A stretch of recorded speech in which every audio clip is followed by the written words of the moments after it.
Good morning, good afternoon, good night, guys. This is Corinne and Soulshift Channeling. I am here for another Wednesday pick a pile reading with the Akashic Records. So what we'll do is I'll have a little chit chat if you want to get to know me a little bit more, or just I'll share some observations that I'm seeing in my own life and those of the people around me.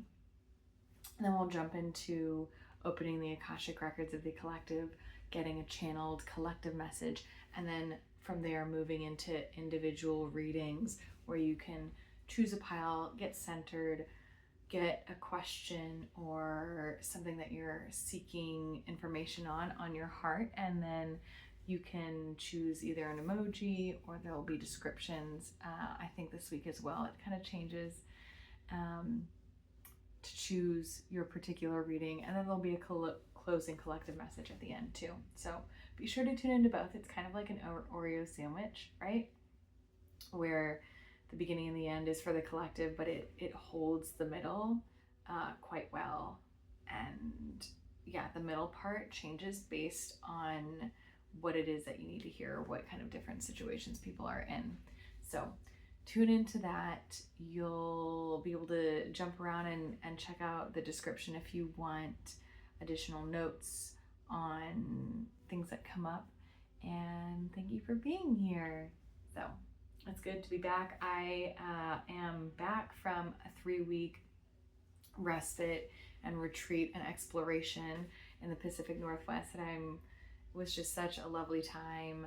And I'm having this experience where I'm coming back to my normal environment, and I'm finding joy in the places where I've put things down, because I have been gone from them for 3 weeks and just been like, okay, well, I don't really need to come back to that. That's not something that's as present with me. It's gotten to shrink in the rear view a little bit, and I'm thankful for that. And then on the other hand, I'm coming back to spaces where I'm like, ugh, this is not enough space. This needs to have a different spaciousness about it. So I'm in kind of that wiggly space right now where there are things that I think I've let go to the wayside joyfully and in gratitude. And I've gotten a lot of perspective with past relationships that I'm like letting go, which feels really good. And just like trapping mindsets. I feel like whenever you go to a new space or visit a new place, you get to kind of try on a new identity. You get to explore and find a newer, fresher version of yourself that hasn't been born yet, especially if it's a new to you place. And I love this kind of experience because I always love meeting newer versions of myself. I love meeting the most current version of myself that there is. And I think this, for me at least, can be something that's difficult to do when you stay in the same environment. For me, my environment plays such a huge part in the roles that I perform and play out and allow my body to conduit and to conduct. Part of it could be coming from being a people-pleasing person, right? Or having that been part of my identity in the past.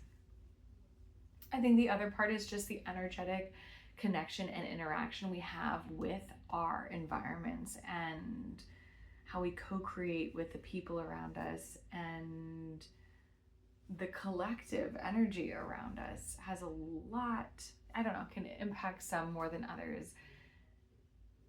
And in addition to the very real co-creation, I also think that there's a lot of internal projection, or there can be a lot of internal projection that we project onto our environment, right? If we are divine lights, we are constantly projecting our light out, and our environments are the interface. It's like the projector screen where you can kind of see how your light is shining, and sometimes you make adjustments based on what environment that you're in, and that can be constructive or it can be confining. And I'm finding myself really tussle with, okay, how can I break down any and all and more of the confining aspects that I feel for my environments? How can I bring the liberation that I experienced on my time away back to my daily life and continue living it? How can I How can I shed more limiting beliefs, you know? So that is where I'm at. And on a side note, it is Valentine's Day week, and as a florist, as someone who works at a florist shop, it's very busy, and it is reminding me of increased capacity and this leveling up of, it doesn't feel quite like birth, but this leveling up of, we learn our lessons and then we execute them. When you have those marathons or sprint experiences, you can, yes, you've practiced for it, but when you really put rubber to the road and, you know, you have a race or have a sporting event, if you're thinking of like sprinting, or I'm seeing like it's Olympic time, and although it's Winter Olympics right now at this recording, I'm thinking of Summer Olympics when people are running track, and you can practice, but it's a totally different experience when you're actually at the game, at the event, and you've got people in the stands. The energetic is different. It's a whole different ballpark, and the practice is so helpful for the body and the nervous system to have to have capacity, to be a conduit. And hold perhaps is not as correct, like as accurate of a term as thinking of a conduit, like having the bandwidth, having the ability to allow a lot to pass through you and not catch on to or get bogged down with any one particular feeling. I'm finding myself challenged by that this week and blessed by that this week, because sometimes when we move slower and we want to hang on to, like, I'm thinking about arguments or tiffs, or like someone rubbed me the wrong way today, and had it been a slower day, I would have had I think I would have held on to it a lot more. But because there were so many happening, so many experiences, so many things coming by, the bandwidth that my body was required to have just was so wide. It's like the river came through and it swept that away. And like, yes, it can eddy up and it can curl back around and reapproach, but there's so much flow happening that it's easier to send things downriver. And that feels really important. That feels like, yeah, let's go ahead and just jump in. I'm going to go ahead and formally open this, but I feel like we are kind of tuned in and open. So let's do without it this week. Talking about opening flow, opening channel, opening rivers, gates. One thing that I usually do here is I usually have gated access to the Akashic Records. The Akashic Records are a vast place of knowingness. It's just one framework and one way to connect with divine source energy, which we're all connected to. It's just one, it's like a painter and a dancer are all going to connect to divine flow in their own ways. And just because you paint doesn't mean your pathway's really clear, right? It takes practice and travel for people to really allow their bodies and modalities to sing. It takes a lot of taking down the blocks to allow that stuff to come through. But what we are talking about today is unfettered access, ungated access, access that doesn't need threshold in particular form, access that feels more like a slow entrance as opposed to a defined moment. And so that's what we're gonna jump into. So the first thing I see is flowing down a river, just this kind of large gondola experience. And it almost reminds me of that scene in Charlie and the Chocolate Factory where they're going down the chocolate river and they go through a tunnel, and it feels kind of scary. And this is something important to address, of the sanctity of thresholds, of tunnels, of passageways from point A to B. They can be really scary, and it is important to note that it's not actually the transformation, like the shift from A to B, that this fear is coming from, but it is that tightness. When we go through over a threshold or through the eye of the needle, there is this, and we move between two places, there is this collapse that happens. And I'm seeing don't know if you remember from Charlie and the Chocolate Factory, or I guess it's Willy Wonka. I don't know, the older movie, the one in the 60s and 70s. And they're going in a tunnel, and it's almost like all these icky, yucky things projected onto the tunnel walls. And that's what I'm seeing when we go through shift, transition. The contraction part that happens, the discomfort that we feel, is really a discomfort and dis-ease and an unassociation with ourselves. It's projections that are inside of us that come up on the screen that we then don't have a larger environment to project our shadow onto. It's our shadow is up tight, up here, up close, as opposed to way over there where I can be like, yeah, I'm gonna go ahead and blame that on my coworker today, or like I'm gonna blame this yucky thing on my roommate, or I'm gonna go ahead and blame this thing on my parent, on my lover, on my partner, right? And instead of having the distance of spaciousness, our world gets so much smaller, and the discomfort is housed in ourselves. And this is one of the most important and valuable parts of transition, is because it collapses timelines. It tightens things down so that we really can recognize our capacity and our power to control our thought processes and behaviors and perceptions, because it's inside of us. It's from us. It is us. And when we can allow ourselves to become more expansive and to recognize the truth and the sanctity of all the challenges that we face, of all the fears that come up, like I'm thinking, yeah, I was irked at a coworker today because of how they were treating me. I thought they were trying to micromanage me, or I thought they were being really rude.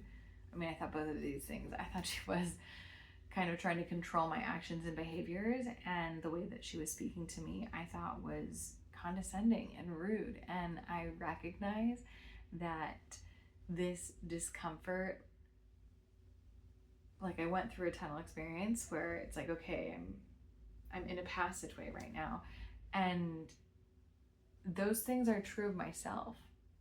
I 100% will try and control the outcome. I will try to control others, not intentionally. I mean, I'm doing actions because I'm looking for a certain outcome, and inadvertently, the way that happens is through control of other people. And the narrative, even if I might not say it out loud, like what I was hearing today, I was hearing some nasty language that I would say inside myself. And this collapsing of getting to recognize that this mistreatment, this ill will, is born of me and can die in me, and accepting that, widening myself to say, yeah, these are traits that I see in myself, and ask where they come from and why they're here. I can release them and let them go. Because if I can recognize and hold that in myself, I no longer have to project it onto another.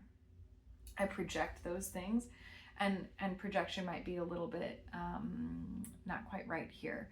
Projection in the sense of my vibrational patterning will attract and resonate with those who show me that reflection.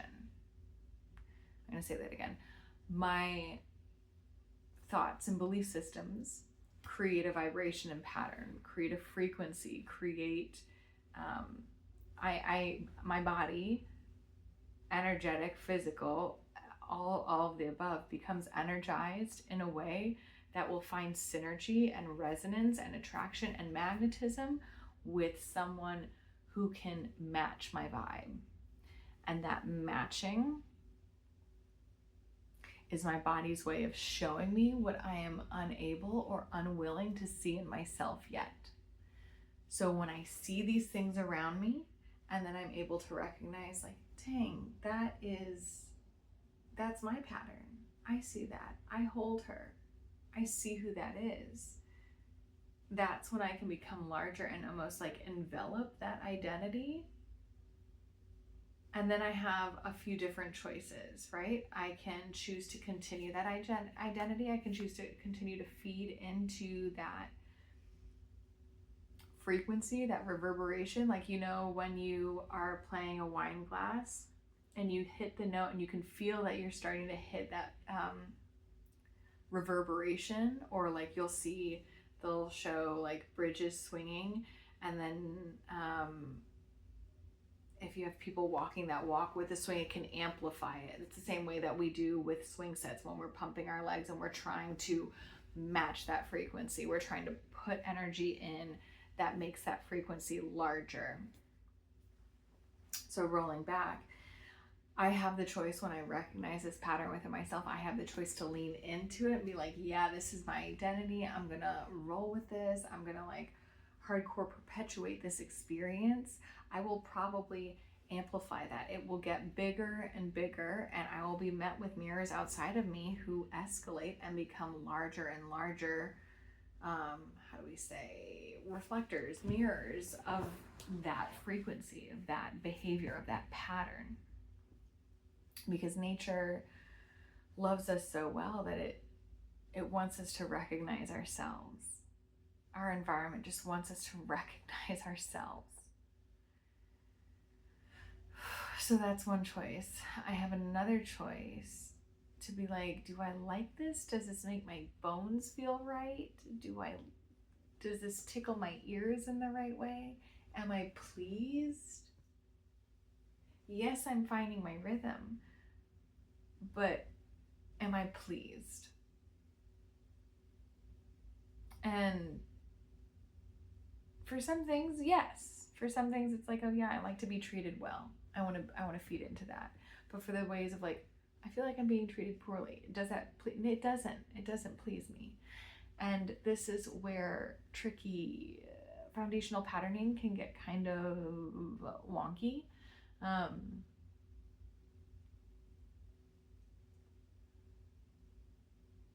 Because sometimes it feels good and it's familiar to play with what we've known. But if we're really looking for change, we have to ask ourselves honestly, does this suit me well? Is this the experience that I want? Is this the experience that I like? And from there, the more deeply we can accept ourselves and show love to that place, to show care. And we don't even have to cognitively understand it that much. Like we can, if we want to. Like a kid can act out towards me. And I can be like, yeah, well, they didn't get a nap and like they ate a lot of sugar today. Like I can cognitively understand it. That doesn't matter near as much as my behavioral response to that kid acting out, right? Of like, kid can come up and kick me in the shins, right? And yeah, if I'm the parent, I can be like, I mean, if you're a parent, you're likely not going to go kick that kid in the shins back, right? Because that's not what we're doing here as parents, hopefully. But what matters more is how I choose to respond. And I can be like, yo, that really hurt my leg. That really hurt my feelings. Why'd you do that? Or to find a new way to interface with that person that doesn't amplify their pattern, that doesn't amplify and feed into their resonance of dysregulation, of hurt, of pain, of sorrow, of grief. What's going to come in and be a pattern interrupt? What's going to come in and help them choose a different way to interact with you? Because the external is just a playground to figure out how we can show up for the internal separately, differently. So we can do both of these things. We can change things on the inside of how we respond to ourselves, and we can change it on the external. Changing it on the internal is, changing it on the internal changes the external. Changing it on the external gives us patterns and templates to try out on the internal. It really all changes within. I know that people are going to come and argue and be like, it's the same, like same, both are of equal weight. And I think that is true, but I think the patterning that we're exploring in particular today is a lot more about internal shift changing and mindset belief patterning inside. That's what we're talking about today. So, all right, y'all, we are going to go ahead and tune into 3 different readings today. We just went ahead and slided our way into a channel connection, which is pretty fun. Usually, like I said, it's a blessing. It's a more direct, more black and white transit, but we just kind of just like slid our way in there, gradiented our way in there, and join me now to decide on 3 different readings. We're going to call it A, B, and C. C is yellow, B is blue, and it's that blue square emoji, and A is hot pink. It feels like a tulip, like a hot pink tulip. All right. Some descriptions to help you tune in to which group resonates mostly if you want more support and information than the emojis or letters are giving you, or numbers, because we're going to do 1, 2, 3, A, B, C. 1 is a hot pink tulip, 2 is a blue square, 3 is a yellow sun. So let's tune into a little bit of group 1. I'm going to just say a few things that came through. Yellow bouncing ball. Hot and sweaty, feeling like I'm seeing like that emoji. I feel like you've been working your ass off. I do feel like it's not like you've been working hard at work and you have a lot of productivity to show for it. It feels more like you're burning through a fever, like your body's been working its ass off. Like it feels like the heat from your body, it feels like you're dehydrated. It feels like you are run down and disadvantaged at this point in time. I don't feel like you have the nutrients your body needs. And this can double as the support from people around you. I don't think that you have been supported. And one more image for this group is a cone-shaped pine cone. Most of them are cone-shaped, I get that, but like some of them are round. A cone-shaped pine cone. Okay, little indicators. So for group 2 or B, the blue square, these are going to be your little indicators. Let's see what we've got for you guys today. I'm feeling way more of like a vortex energy. It feels like very watery, very fluid, super, it's like a super flush. It feels like a vortex, almost like a swirly flush in a toilet. I'm hearing, what is it called? Like swirlies. Thank God I never experienced it, but this concept of like getting dunked in the toilet as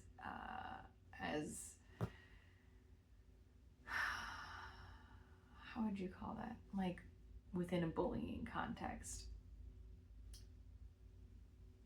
It's giving me like 40s, 50s vibes. I'm hearing very much like you have been on a life raft, but I do feel like, and I think you know that you're not going in circles. I think you know that you're making it to your destination, but I do think you have this concept of like, I've passed this rock 3 times. Like, am I in the, like, I know I'm in the right place, and I passed that rock 3 times. Like a little bit of like mind altering, like weird bendy stuff is happening. And yeah, that's a little strange. Okay, so that's the group 2. If that's how you're feeling, tune into that group. And group 3, okay, sunshine babies. I'm feeling, it looks like a mirage, you know, in the desert, like when the heat kind of makes shimmers in the sky. I do feel like you are very far off from where you are going, and you are getting illusions of being nearer than you are. Newsflash, you're not going where you think you're going, but that's the energy that I feel like you're going through right now, of like, you feel really far away from where you're going, but you're seeing glimmers of hope, or glimmers like where you think you're closer than you are, and it's this kind of like neither here nor there sort of thing. Yeah, all these talking about thresholds and shifts and patterning. Okay, some more images for group 3. I'm seeing like an orange basketball bouncing. I'm mostly hearing it and feeling the texture on my hands. I have a feeling you guys are not like very visually or gustator, like tastes, and or like you may not be consuming a lot with your eyes, or like really hitting the food that much.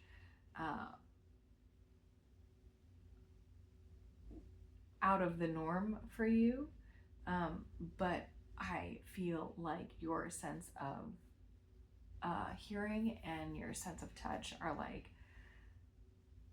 maybe a little bit more stimulating than they usually, like overstimulating almost for you right now. And then I'm seeing like eye mask, like, yeah, just an eye mask. Not even getting under the covers, but just like laying down and putting on an eye mask feels really good. Not to go to bed or to go to sleep, but just like midday break.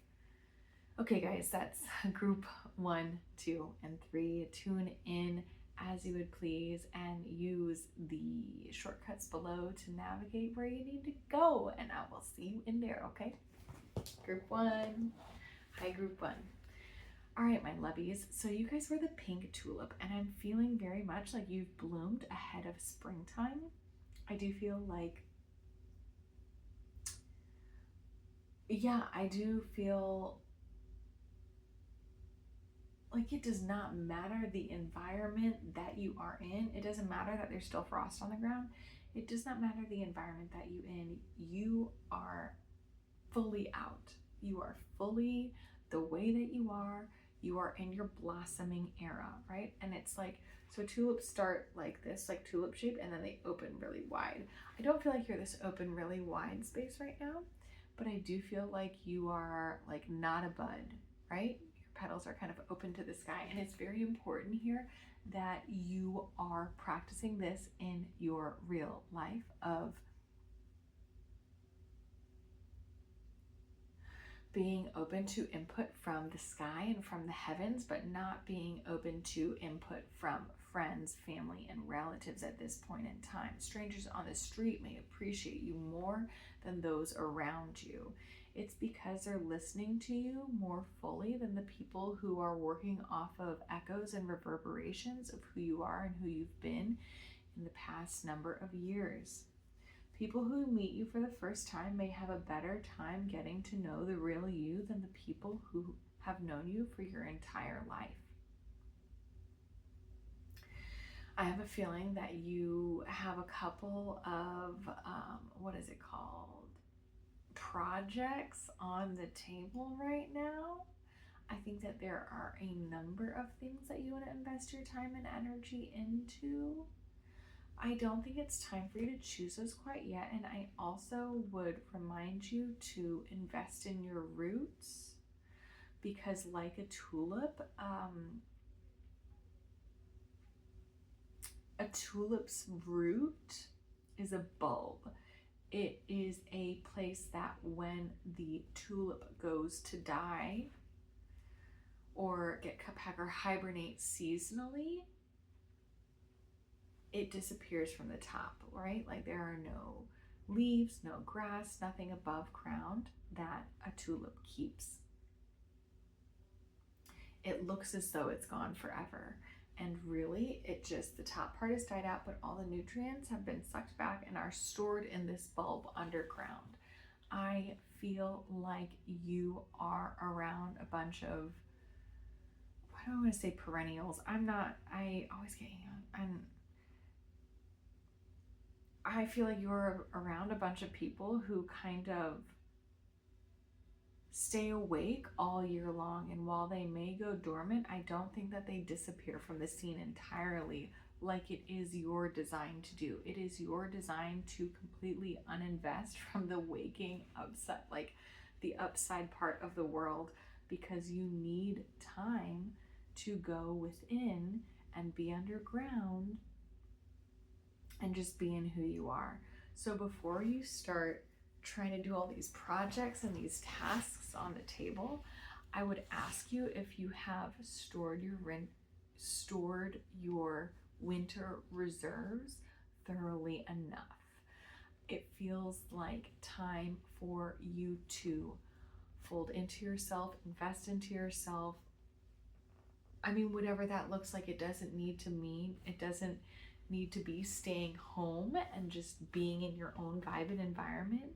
It means you need to be making choices that help you become more realized and discerning in who you are. I am talking about not performing for others. I'm talking about not putting up with nobody's bullshit and not doing anything that you don't want. There is a time and a place and a season to perform. And I think you are in that now. I think you are in that season where performance is necessary, but we are asking you to do it in a different way. We are not asking you not to perform entirely. We're just asking you to perform for yourself. Do you see what I'm saying here? We're asking you to stay connected to who you are, to the bulb part of you during this winter, non-winter season, because what I'm seeing is like, it does look like winter around you. It does look like the time of year that everything's kind of dead and kind of cut pat, but it feels special it feels like bulbs do come up early, right? And I think sometimes they might come up and there will be a snow or something like that. But I feel like the point of the matter is you are in spring. You're not in the rhythm of the planet, and that's okay, because you're not supposed to be. You're not meant to be. You're creating a new rhythm of the planet.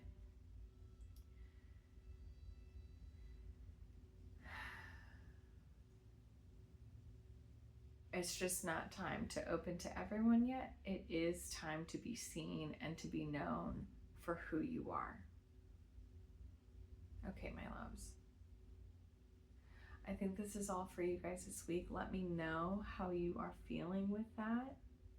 I think there's going to be more information for you later. We'll see when we get there. Okay.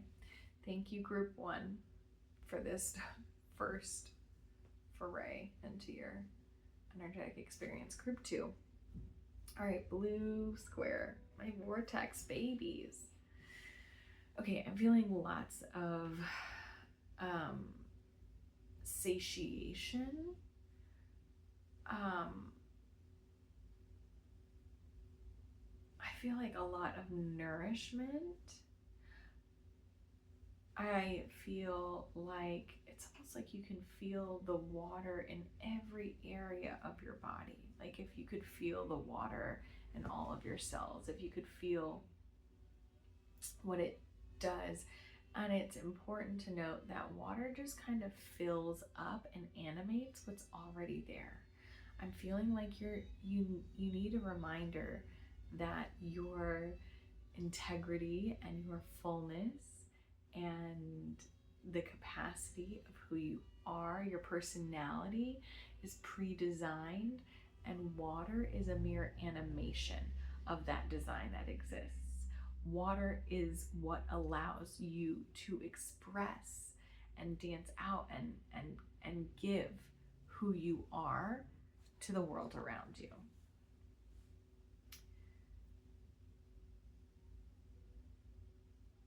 And on this note, it almost feels like this is something for you to remember, because I do feel like you have seasons coming up where the water goes away, right? Where whatever fills you up is gone, and it almost feels like you've lost yourself.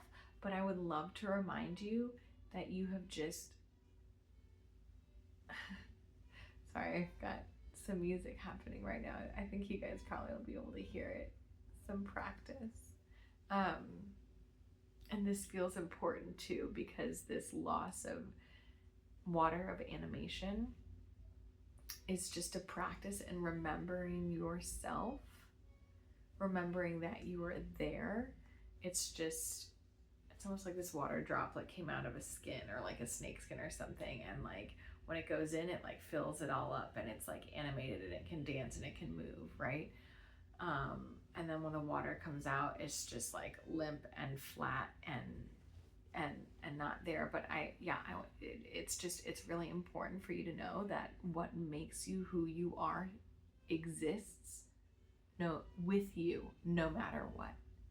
Not even, I'm hearing the departure of the divine can change who you are. You are one of a kind. You are a singular, beautiful, incredible expression of will and warrior and drive and generosity and kindness and artistic expression.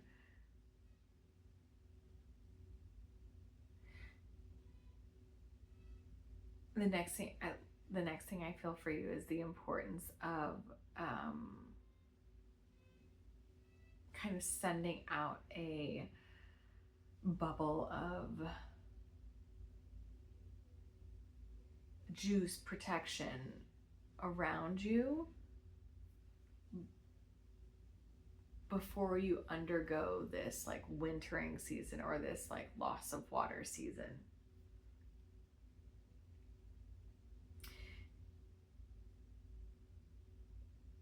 Yeah, you know in Beauty and the Beast where there's like the rose and the cloche, that like has this like magical aura around it, or like sparkly stuff.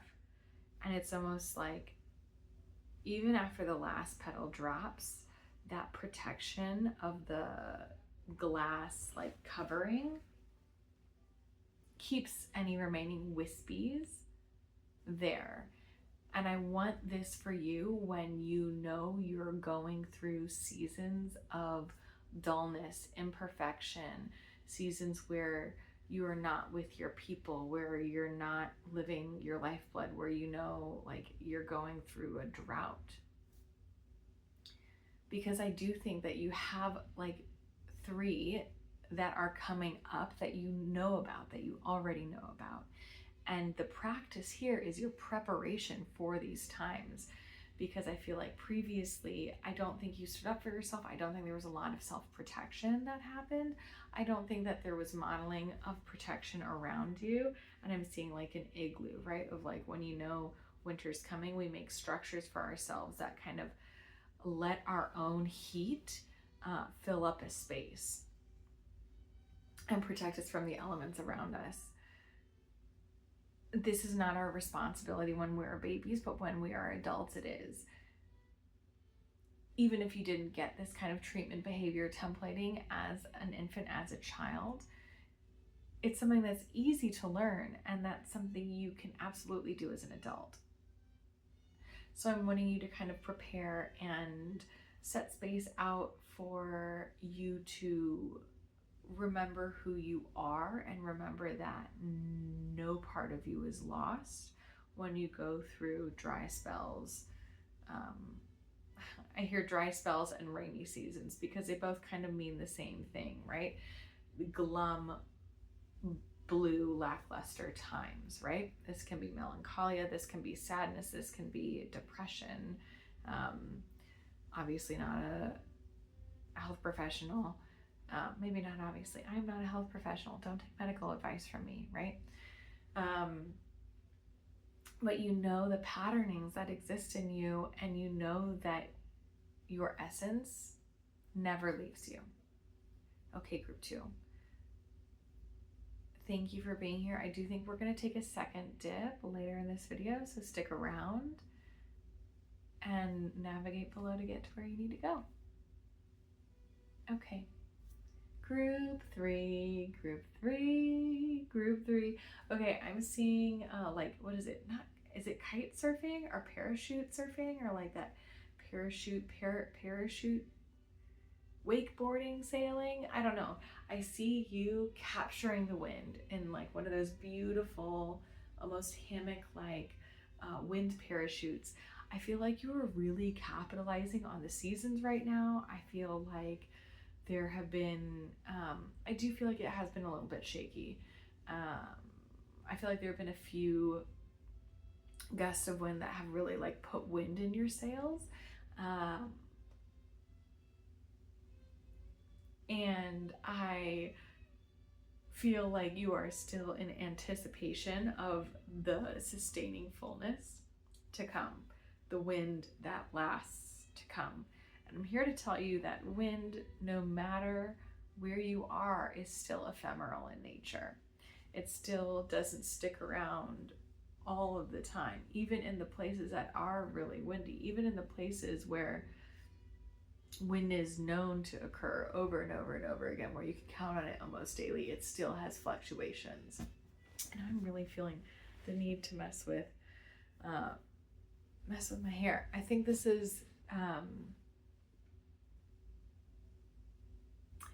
it's important because I feel your needingness and willingness to prepare and to like get everything situated, like make sure your hair is all in place, like make sure you have all the equipment that you need, like make sure like you are a pre-task checklist kind of a human. And I know that, and preparation makes you feel safe, and preparation is part of how you can control the outcome or try to control the outcome. And I am here to tell you that no matter how well you prepare, you're still going to be caught off guard. And better than preparing is learning how to chill, learning how to be. I think it's a lot about appearances for you. And it's not a bad thing. That's not a bad thing. It's just information here, right? I think it's a lot about, I want to appear as though I know what I'm doing. I want to appear as though I've got it taken care of. I want to appear confident to people. I want people to feel safe with me. And I think that's the root of it, is I want people to feel safe with me. And I'm telling you that a deeper sense of safety can be found when you're in the company of someone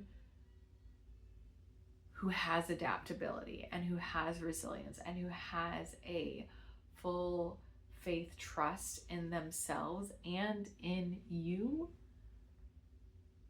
that you can roll with punches, that even if something comes out of left field, it's going to be like, oh, it's not going to knock you entirely off of your feet.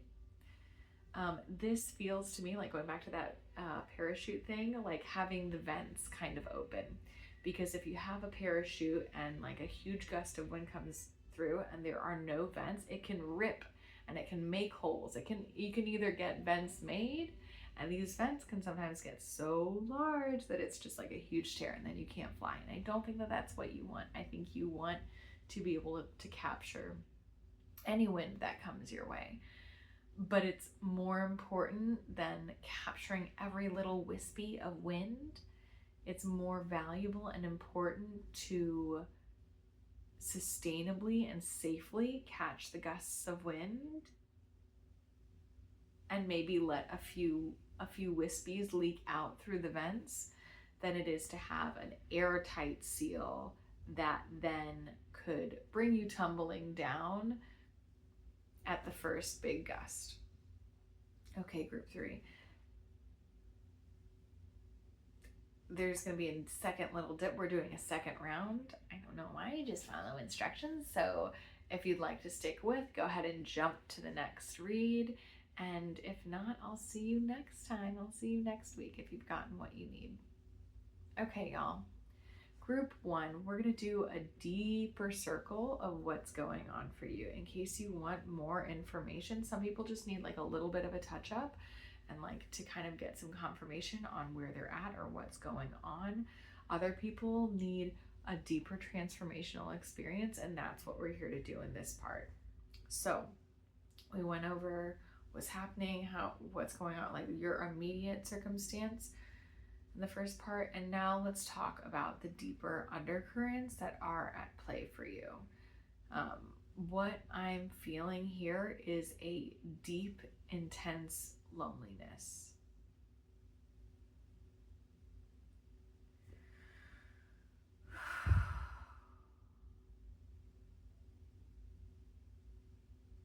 I want you to go ahead and just sit with the innermost part of your child self that feels dejected, destroyed, I hear someone say.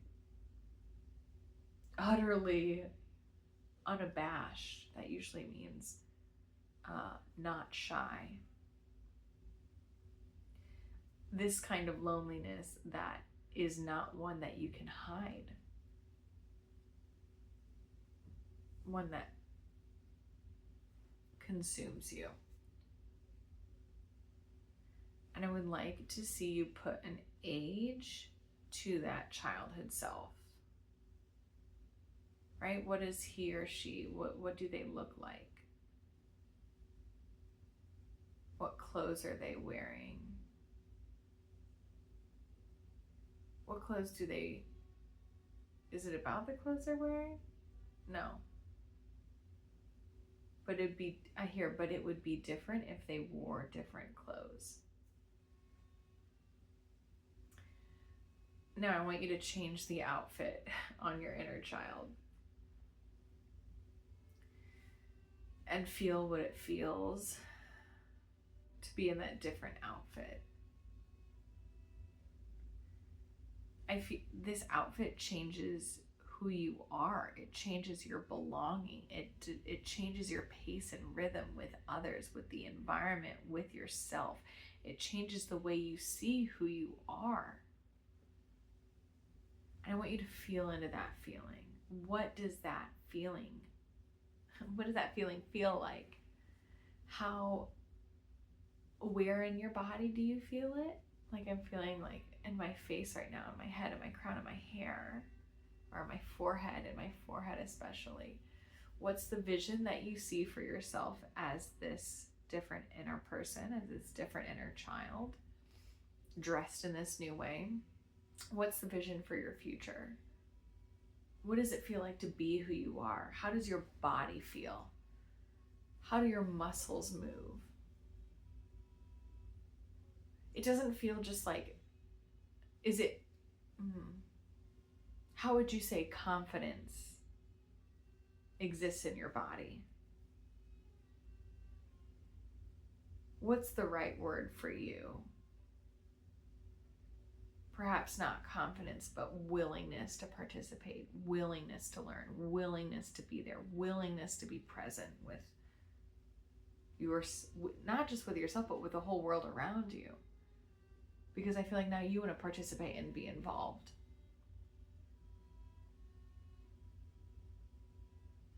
Okay, my loves, play with this feeling for a while more and let me know how you feel about it. Thanks for coming.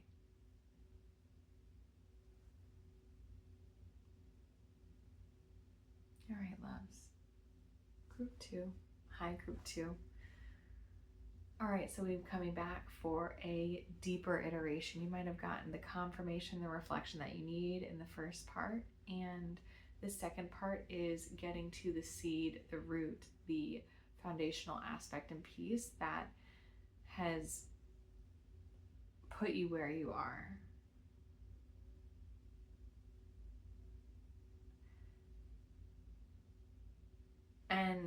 the shift and transformation that I think that you're looking for. So the first thing I feel is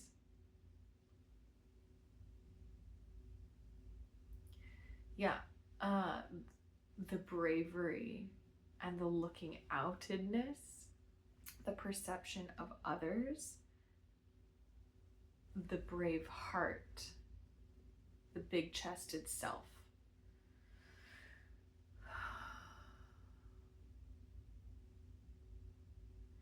And I'm wondering here why this feels hollow. Because it doesn't feel like it goes all the way into the earth.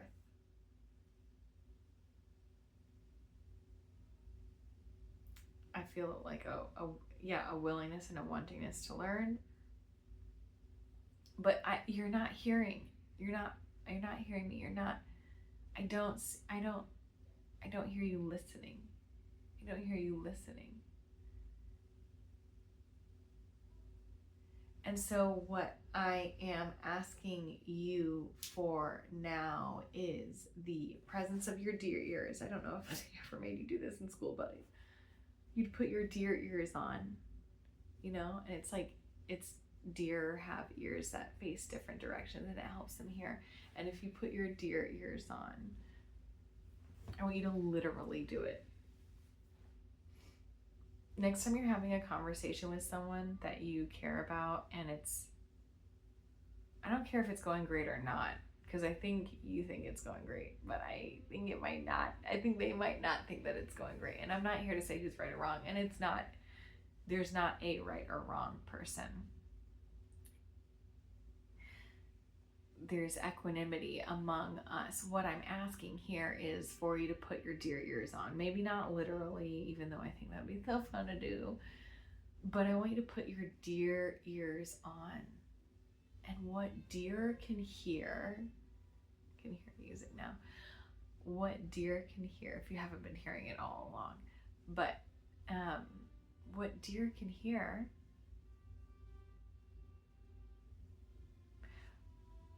are much more fine-tuned auditory experiences.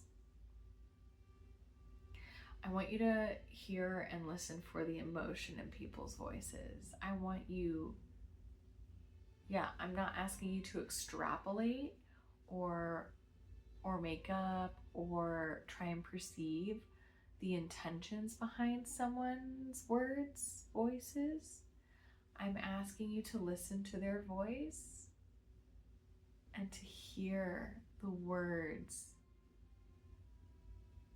Not even the words, hear the emotions, hear the pitch and the intent. There's so much information here for you. There is so much information here for you. There's so much information here for you to listen to others in this way. Because I feel like when it finally lands, I feel like it's going to be like when you kind of get your mind blown, you kind of like rock back on your heels a bit and you're like, whoa, that's a doozy. I feel like it's going to be something that literally actually lands with you. I think what you've been seeking is heart connection with others in a way that only you can hold.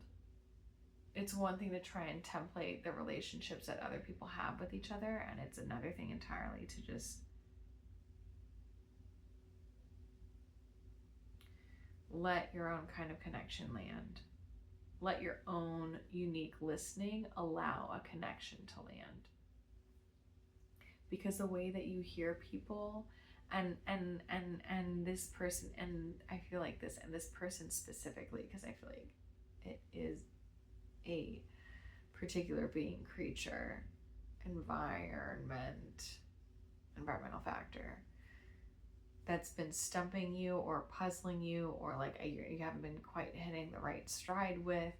And I know that you want to have confidence and you want to have good, clear representation with and of and for this force relationship.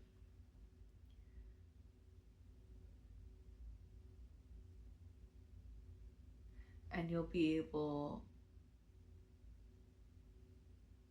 to have a more integritous relationship, because I don't feel like you're leading this relationship when you get it right. I have a feeling that it's more like walking alongside and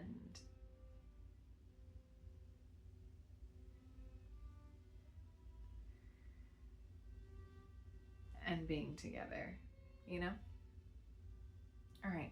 Thank you, group 2. Let me know how you liked this kind of a different experience this week. And yeah, come back for more. I'll see you next Wednesday. All right, group 3. I almost said group 4. We talked about where you're at, what's going on, what's happening in the first part. And the second part, we are doing more of an energetic shift. Sometimes people just need a reflection, and sometimes people need a transformation. And this is our transformation, or an opportunity at that. Again, like any and all transformations, it comes from a willingness inside of you. No one can do it for you. No one can make you do it. It's an opportunity, and not one that you need to take. So feel free to sit and listen and just perceive, and then go back and experience if you like. Okay, y'all. I am seeing, it feels like rhythm, like consistency, like staking a claim for yourself, like putting up fence posts. This has come up for someone I've read before. Like putting up fence posts and stringing a line along between them.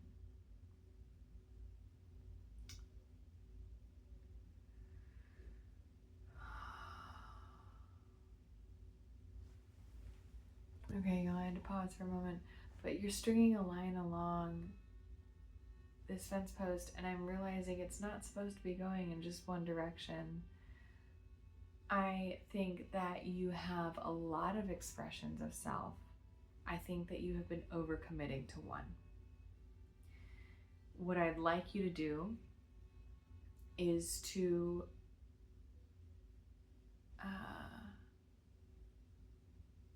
disperse your path, to walk more than one path, to walk many at once, to become larger than who you are, and not bigger, but to become more multifaceted.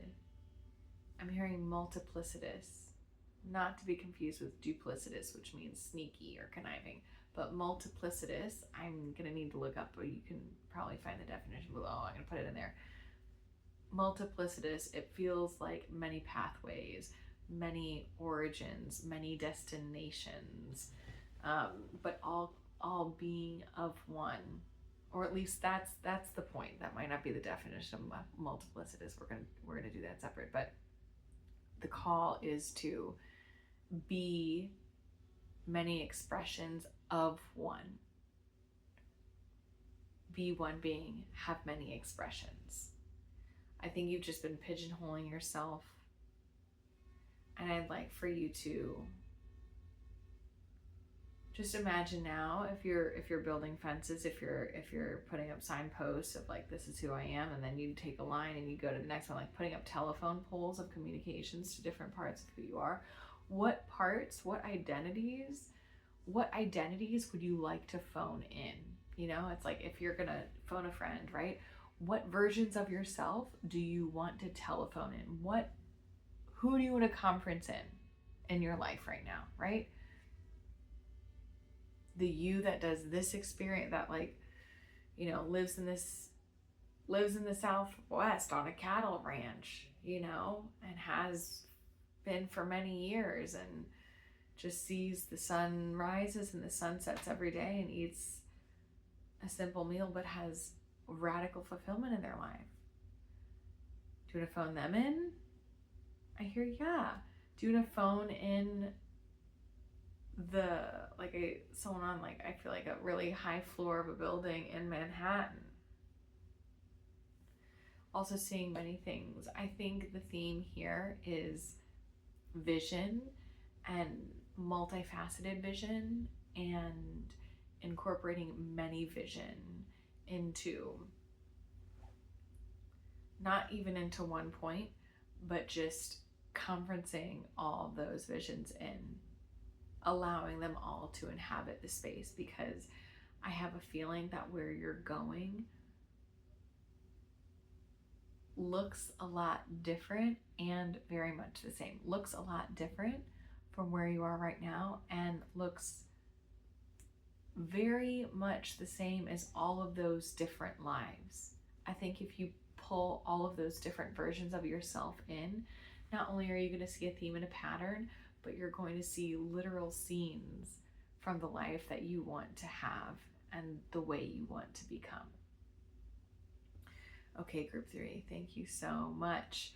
All right, all, we're going to come all back together for a closing message. This is the first time I've done this like this, without a clear threshold in and out, without a clear statement of blessing into channeled space and out of channeled space. So it's going to look a little different today. But the last thing that I'm feeling into is the edge of a lake. And it just feels like a still pool and space for all to come around and gaze upon the reflection that they see. This is a reminder that water can carry many faces. Water reflects us all, reflects the good and the bad, reflects the rich and the poor.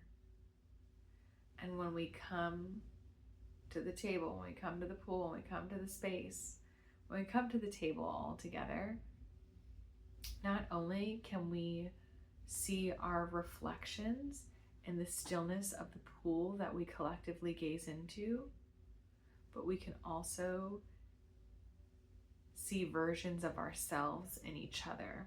And what I ask of you now is to look up from the stillness in the pool, because it's about to get messy, to look up from the stillness in the pool and to look across a table and to see yourself in the eyes of those around you.